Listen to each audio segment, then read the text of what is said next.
Hey, good morning, everyone. It's Edna here live with Free Coaching Friday, all about accessing all the capital you could ever need to fund your real estate deals. So hopefully get some value out of this today. So a lot of people think, I get this question all the time, Edna, why would people give me money to finance my deals? And the mindset shift that has to happen here. Hey, good morning, Ivan. How are you? The mindset shift that has to happen here is that people aren't just giving you money to help you out.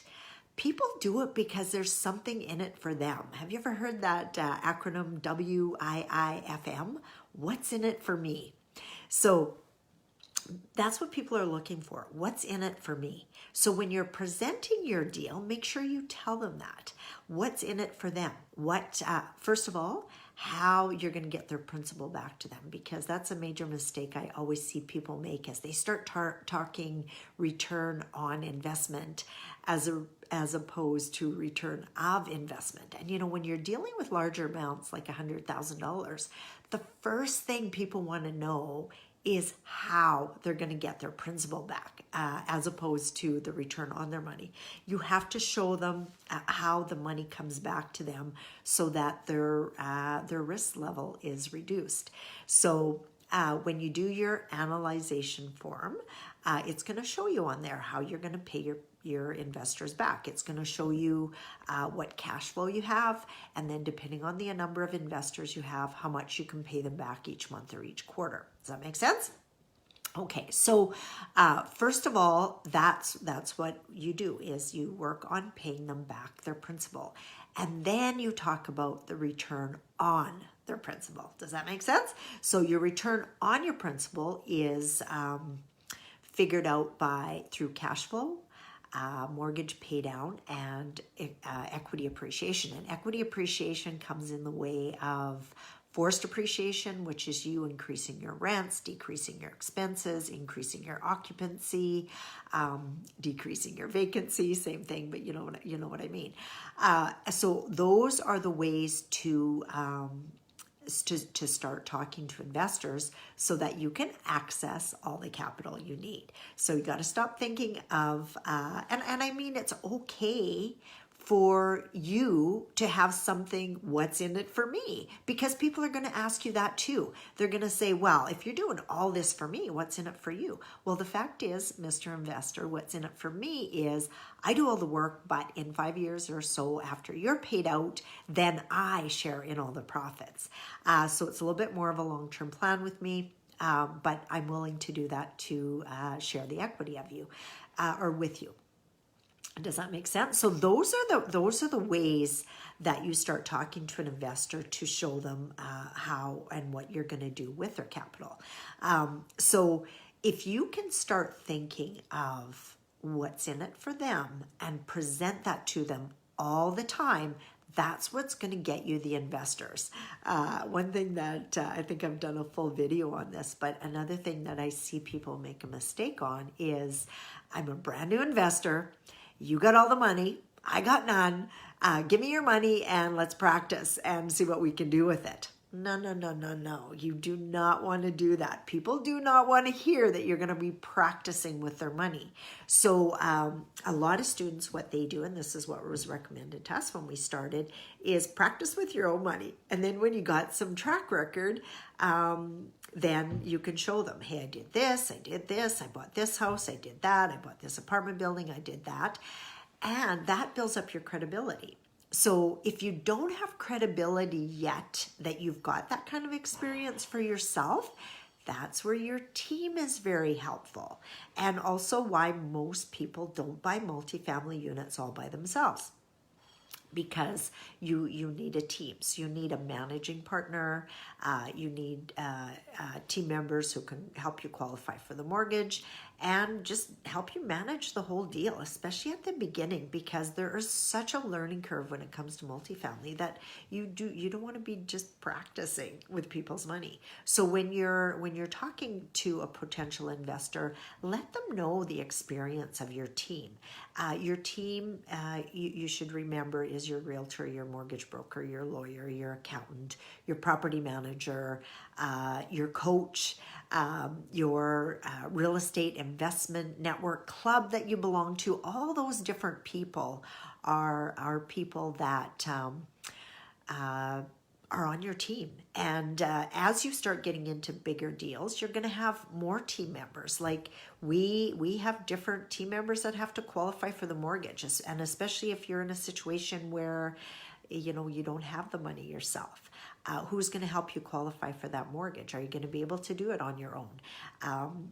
Net worth is very important when you're qualifying for a mortgage. Generally, the lenders are looking that you have a 25% net worth of whatever the loan is they're going to give you. So if they're going to give you $1 million loan, they want to know that your net worth is at least $250,000, or you and the partners that are on the deal. Does that make sense? Hey, good morning, everyone. Oh, we have a good turnout. Is everybody on holidays today? I know I'm not, but my kids are all off. They all had friends over last night. I come out in the morning because you never know. They're in and out and in and out. And I woke up to like 12 pairs of shoes at my door. But you know what was really amazing is they didn't even wake me up. I was so happy about that. So good morning, Walter, John. Good morning, James. Good morning, TJ. Good morning, Roman. Hey, Roman, nice to see you on. Good morning, Salvatore. And happy Friday. Happy Thanksgiving Friday in Canada, because that's the reason our kids are all off, because they get a 4-day weekend when it's a long weekend here. Good morning, Dan. Good morning, Jerry. So great to see you guys on. So do you guys have any questions when it comes to that, to accessing all the capital you need? You know, it's the lifeblood of your business if you're going to scale. There's no way to really scale your business without having capital. Now that capital can be your capital. It'll just take you a lot longer, because then you have to build up the value of your building, pay down the mortgage, et cetera, et cetera. And I know a lot of people that have built it that way, but if you want to, as well. I'm just going to kind of read my notes here to make sure I have everything. Okay, so back to capital is the lifeblood of your business. Without it, bills pile up, nothing moves, and key people search out greener pastures. So you have to be able to keep your whole team happy. That's your realtor included. You know what? If you're looking for buildings and you just look and look and look and look, pretty soon they're going to go, that guy or gal is never going to pull the trigger, and you'll be done. So don't waste their time again and again and again. And you realtors out there will totally appreciate me saying that, because I know that there's a ton of people out there that do that. And then they wonder why nobody brings them a deal. It's because they know you've already proven to them that you don't pull a trigger. If you have trouble pulling a trigger, get yourself a coach. They will help you pull that trigger. You know, it's after you analyze the numbers and you know it's decent or a great deal, you have to pull that trigger. And you know what? It won't always work out perfect. It's impossible for your life to always work out perfect. So stop being a perfectionist and just get it done. Okay, so accessing capital is definitely a skill. And it just surprises me how many entrepreneurs don't hone that skill. They don't spend the time needed to learn what to say, to learn how to say it, to put a presentation in writing so that they don't have to make it up every time. You know, a 15-minute presentation with your story included, because people like to connect with you, is the most powerful thing you've got when it comes to accessing that capital. You have to know what you're doing. The other thing that I tell people when they're first starting out is don't blow away your investors by your lack of experience. If you really don't know what to say and you haven't taken any training, just know if you go in there and you blow it, there's a good chance you won't get back in the door again. Take somebody with you who knows what they're doing. Set up a 3-way call. This is what I encourage my students to do with me when I'm coaching them, is to set up a 3-way call the first few times when you're talking to an investor. Let me talk to them. You listen, you learn. They're your investors. I'm not looking at taking them from you. They're your investors. But by you bringing me on, I'm a third-party influence. So remember that line, third-party influence. I'm going to say good things about you, and I've probably seen your deal. Otherwise, I won't be talking on the phone with them. I do want to see your deal ahead of time so that I know what I'm talking about too, and then I'll help you. Talk your investor through.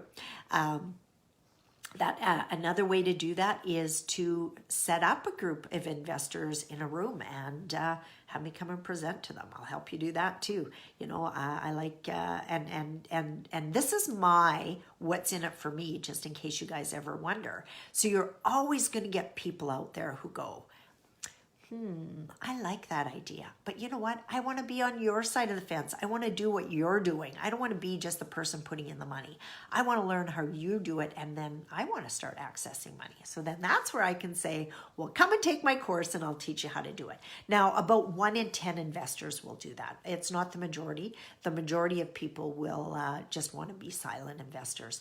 But it's a good opportunity for you to line up some money, be a success story for me, which is another reason that I'll do this, and then there'll always be a few people that want to do it themselves.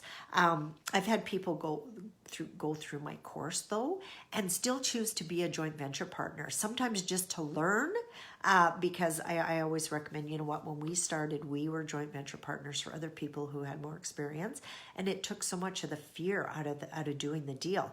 So by taking that fear off the table, and you sit on the same side of the table as your joint venture, or you have sat on the same side of the table as your joint venture partner, you can say, I've been there, done that. I felt like this when I first went in. Now I feel like this because I found this.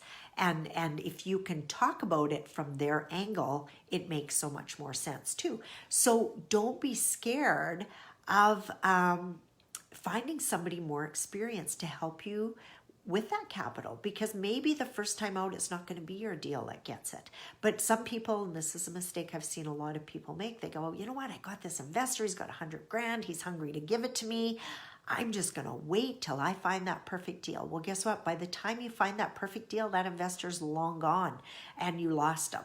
Why not put them in a deal where if it does happen to be one of ours, you get a piece of the action too, and you learn at the same time, and you go through the whole steps to make the deal happen, and then you can do it next time. Because what we always work at doing is getting people their principal back as quickly as possible. So then they're lined up to do the next deal. Does that make sense? Okay, let me just see, make sure I have everything on here. Okay, so another one is a properly executed executive summary is the key as well. Another big mistake I see people make is way too much detail. And for those of you out there that are very detail oriented, you're the hardest people to convince, or I shouldn't say convince. You're the hardest people to raise capital because you think of every single thing that could go wrong, and that's the stuff that goes through your mind. Some of you are too smart for your own good. You know everything that could go wrong, so then you feel like you got to tell everybody everything that could go wrong. Yes, you have to tell people what could go wrong, but you got to lean to the positive. I mean, it's been proven again and again and again that real estate is a great long-term wealth building strategy. So no, you're not going to be a millionaire tomorrow. But if you can get that point across, one of the key things that I use all the time is, you know what? You got your mortgage pay down every month. That alone is a better return than any bank is ever going to get out there. And what are the chances of us not paying the mortgage? Things have to go pretty bad for us to not pay the mortgage. And you'll do what is ever in your power to make sure that you keep paying that mortgage. So to me, that's your fixed rate of return. We can never use the words guaranteed, but as long as you're paying your mortgage, you're getting anywhere from 4 to 7% return on your money right there. A lot of people think that really high numbers are what it is that's going to get you the investor. Again, not true. People are more interested in keeping their money safe and secure, even people with billions of dollars. And you know what? People with billions of dollars, their biggest thing is to keep their money safe and secure. It's not so much about growth anymore. And I know a lot of us, it's about growth, especially when we're first starting out. But after a while, when you got that 100 grand, what's the worst thing that could happen? Losing that 100 grand. Not getting that 10% return that you promise them. It's that losing the 100 grand. So if you come across a deal and after doing your analyzing, you see that it's going to pay out 30%, people are usually pretty excited and they want to share that with their investors. I've got a deal that's going to pay you 30%. And they think that that's when people are just going to be all over it. Don't do it. Big mistake. You want to keep your numbers conservative and talk about a 9 to 15% return. And if it's extra in the long run, bonus, then they're extra happy. But if you start talking 30% return and you hit 25, guess what? Nobody's going to be happy. They're going to say, hey, you told me 30, 31, and I got 25. So be really careful. And if you can be consistent with this and be in front of the right people consistently, you will be able to access all the capital you ever need. So hopefully that was a good session for you. Hopefully you got value. I will see you guys all on Mindset Monday. Yes, I'll be here on Monday, even though it's a holiday. I always have something to say, you know. So have a really, really good long weekend, all you Canadians. And I think the Americans, their Thanksgiving's coming up pretty soon. So we'll all get fattened up for you first, and we'll celebrate we'll show you all our Thanksgiving pictures so that you see what you have to look forward to. So exactly, Salvatore says, under promise and over deliver. And he also said, I did that with Ian and he led the conversation as my partner. That's so true. Like this is one other really important part I'm going to point out to you. If you're not a good presenter, and some people just aren't, get somebody on your team who is.